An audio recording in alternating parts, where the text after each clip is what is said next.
Look at Randy Orton slithering. Oh, watch out, watch out, watch out, watch out! R.K.O. hits the cover.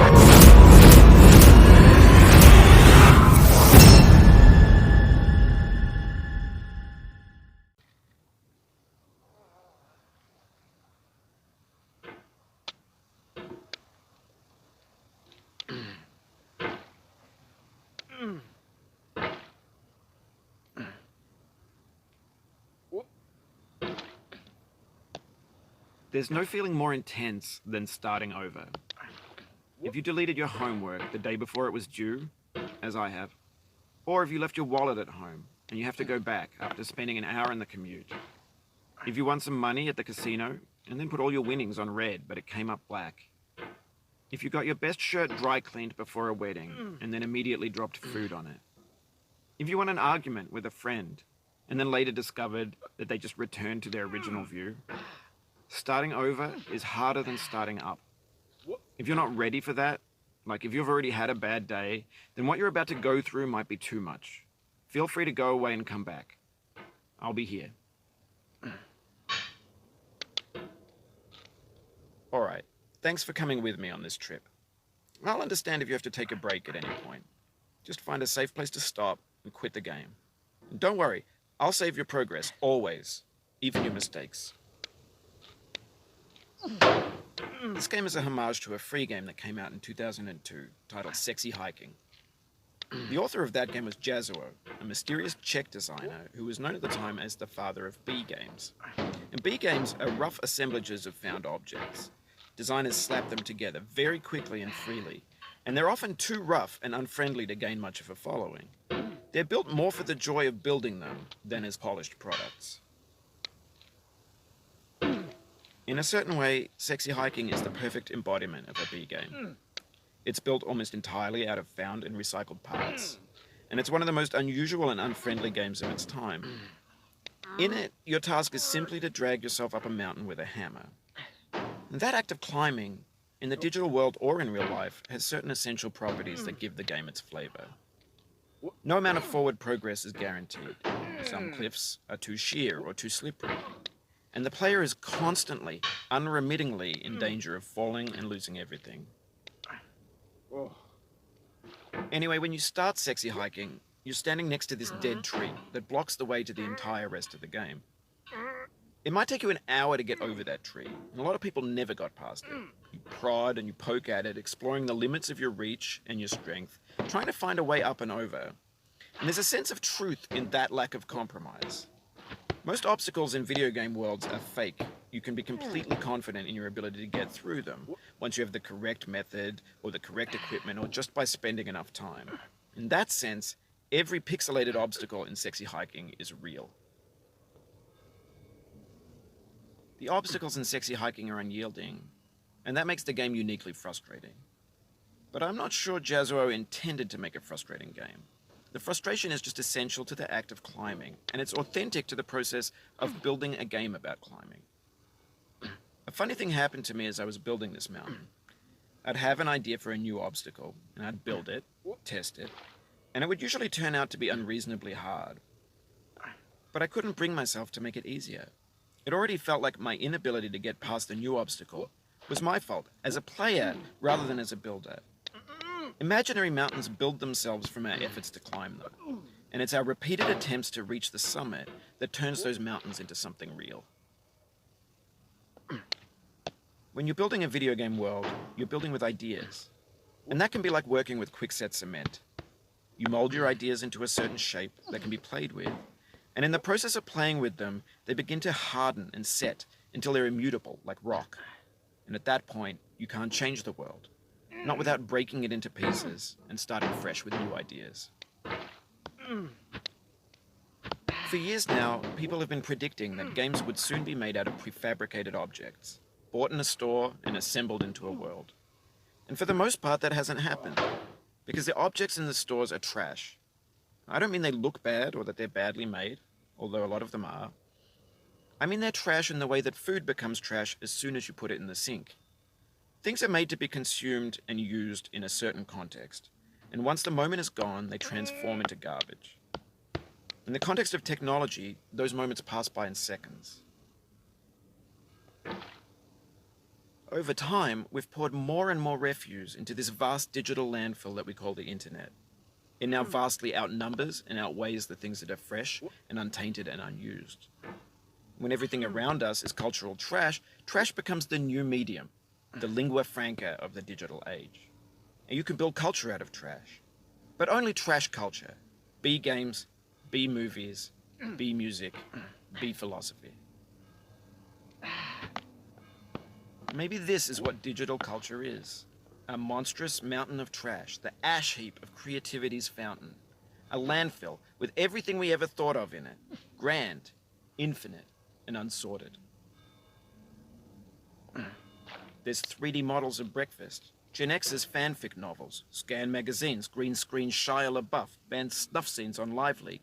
Facebook's got lifelike bots with unbranded adverts and candid shots of Kanye and Taylor Swift mashups, car crash epic failed GIFs, Russian dashcam vids, discussions of McRibs, discarded, forgotten, unrecycled, muddled, rotten, untitled. Everything's fresh for about 6 seconds, until some newer thing beckons, and we hit refresh. And there's years of persevering, disappearing into the pile, out of style, out of sight. In this context, it's tempting to make friendly content that's gentle, that lets you churn through it but not earn it. Why make something demanding if it just gets piled up in the landfill, filed in with the bland things? When games were new, they wanted a lot from you. Daunting you, taunting you, resetting and delaying you. Players played stoically. Now everyone's turned off by that. They want to burn through it quickly, a quick fix for the fickle, some tricks for the clicks of the feckless. But that's not you, you're an acrobat. You could swallow a baseball bat. Now I know, most likely you're watching this on YouTube or Twitch, while some dude with 10 million views does it for you, like a baby bird being fed chewed up food. That's culture too. But on the off chance that you're playing this, what I'm saying is, trash is disposable, but maybe it doesn't have to be approachable. What's the feeling like? Are you stressed? I guess you don't hate it if you got this far. Feeling frustrated? It's underrated. An orange is sweet, juicy fruit locked inside a bitter peel. That's not how I feel about a challenge. I only want the bitterness. It's coffee. It's grapefruit. It's licorice.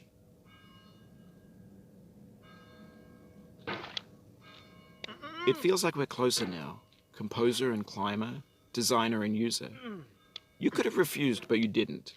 There was something in you that was hidden, that chose to continue.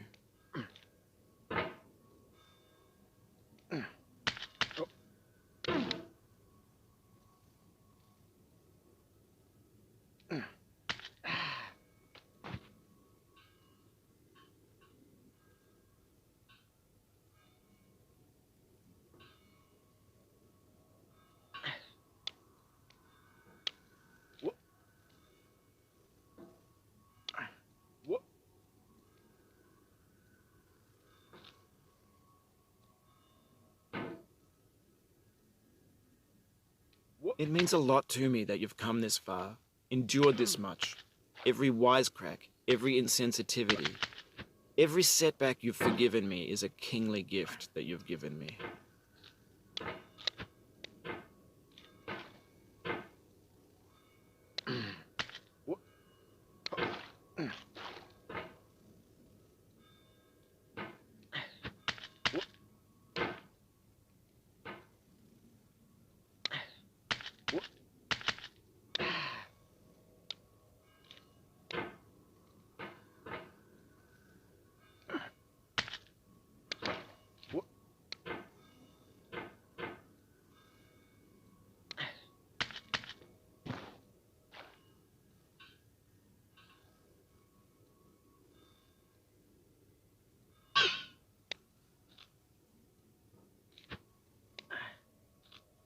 Oh, no.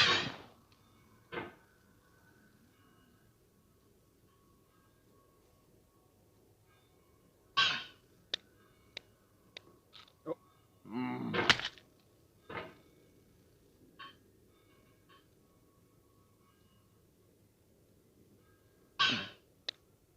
No.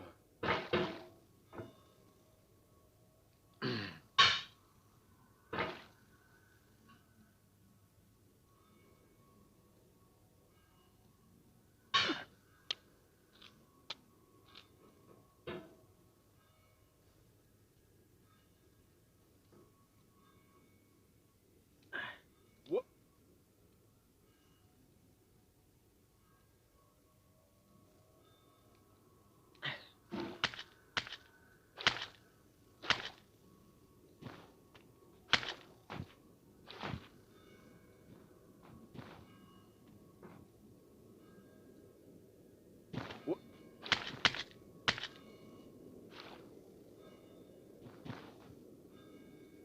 We have the same taste, you and I.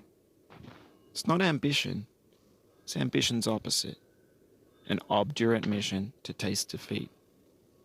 You'll feel bad if you win, so I put this snake in for you.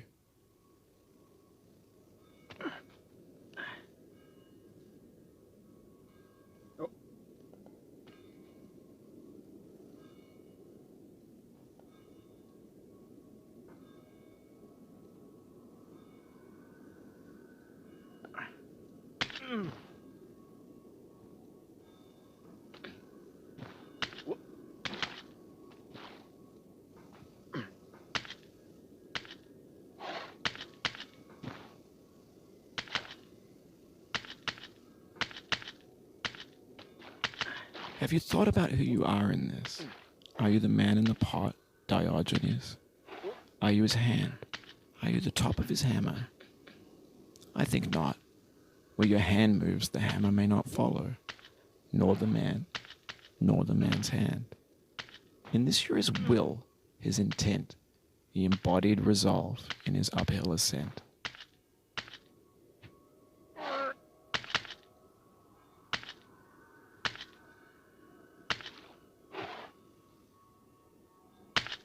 What?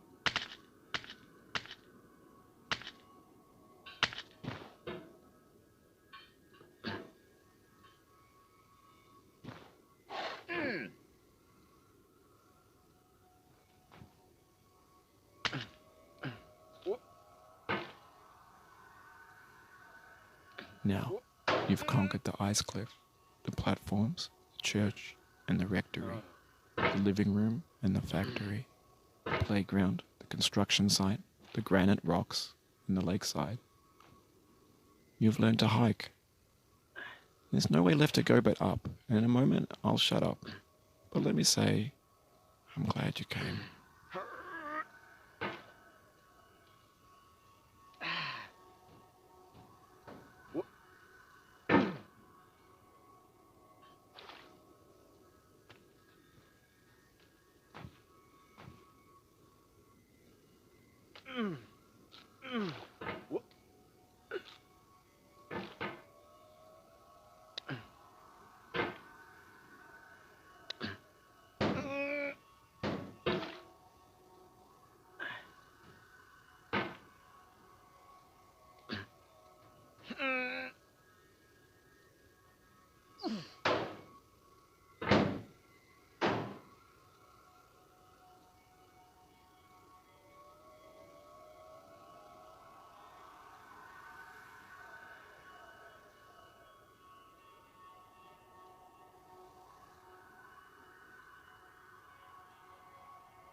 What?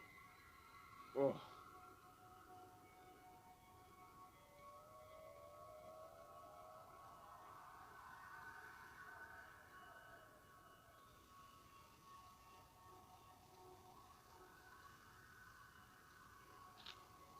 I dedicate this game to you, the one who came this far. I give it to you with all my love.